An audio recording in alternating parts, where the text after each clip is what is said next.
So what really drove Steve Jobs? Today, we're going to dive deep into the mind of one of the most influential people of our time. But we're not just going to talk about iPhones or Pixar movies. We're going to explore his core philosophy, using his own words to get to the heart of what made him tick. And this right here, this is the key. This is the whole idea that powered everything he ever did. For Jobs, it wasn't just about making cool products. It was an act of appreciation. It was a way of giving something back to humanity by creating something truly wonderful. If you get this one belief, you get him. So, to really understand that belief, you have to go back, way back to the beginning. We need to look at the key experiences, the dots, as he called them, that he collected along the way, because these are the things that shaped his entire view of the world. Growing up in what would become Silicon Valley, he was surrounded by engineers, and he was absolutely fascinated by electronics.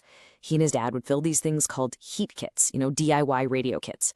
And that experience was huge because it taught him that the complex gadgets in our world weren't magic. They were built by people just like him. And that gave him this incredible confidence that, hey, he could build things too.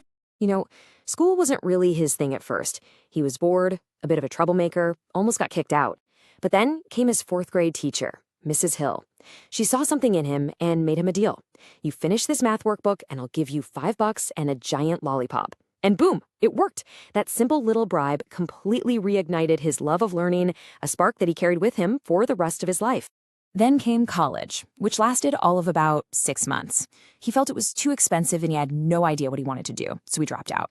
But he didn't leave. Instead, he just started dropping in on classes that looked interesting, crashing on friends' floors. One of those classes? Calligraphy. At the time, it seemed totally random, with zero practical use. But it was another crucial dot he was adding to his collection. And this is the whole point. Jobs believed you just have to trust in something. Your gut, your destiny, whatever. You have to trust that the dots will somehow connect down the road. I mean, remember that seemingly useless calligraphy class?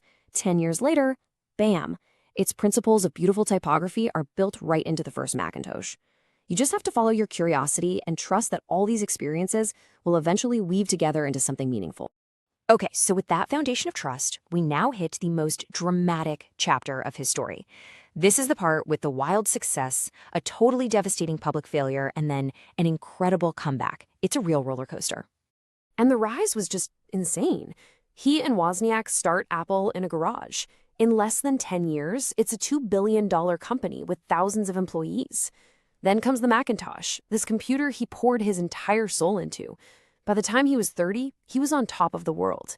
He'd literally changed an industry. This photo just captures that moment perfectly, doesn't it? There he is, just watching his creation out in the wild, being used by real people. It's this quiet moment of absolute triumph. He's at the very peak of his game. But of course, everything was about to change. Just 1 year later. After a power struggle with the very CEO he himself had hired, the board took the other guy's side. And just like that, the founder of Apple was publicly fired. Can you imagine? It was, as he said, completely devastating. But this is where things get really interesting.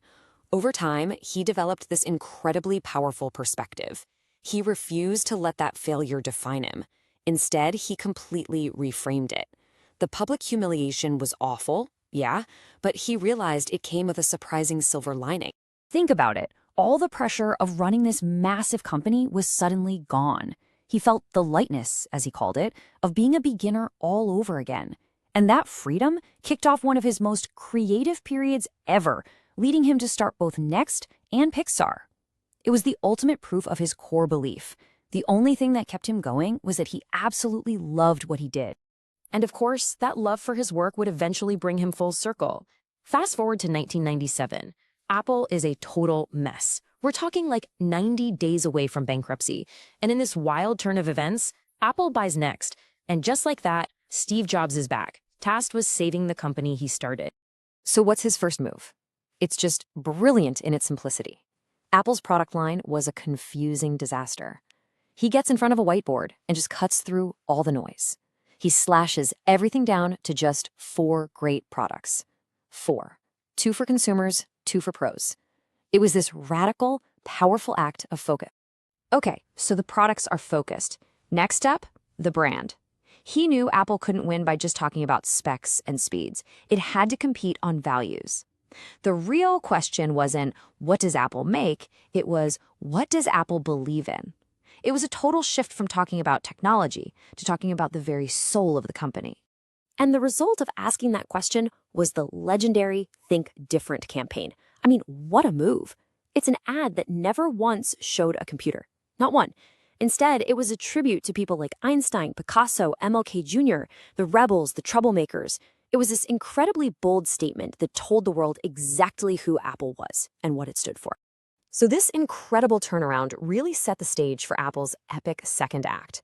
And in 2005, right at the height of all this news success, he gave a commencement speech at Stanford, where he basically distilled his entire life's philosophy into 3 amazing stories. You can just hear his own story in this, right?